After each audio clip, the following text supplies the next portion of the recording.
মনে করি না খালি পড়াশোনা করলে দিয়া নসিব যদি থাকে কপালও যদি থাকে আপনি দেখবা আপনারা কইতে পারেন যে মিনিস্টার সাহেব আপনি এমপি হয়েছে নৌকা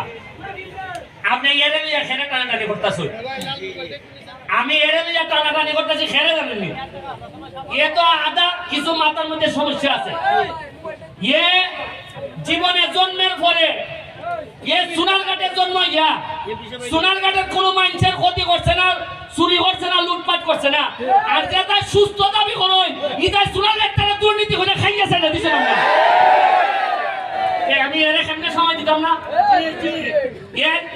এর যারা হয় পাগল যারা চুরি করে এরা খিতা এরা নিজে কইছে আমার লোকের কইছে মাইলা যারা খায় এরা খিতা আরে এ তো মুখে মুখে কয় বাই বাই সাহেব যারা চুরি করে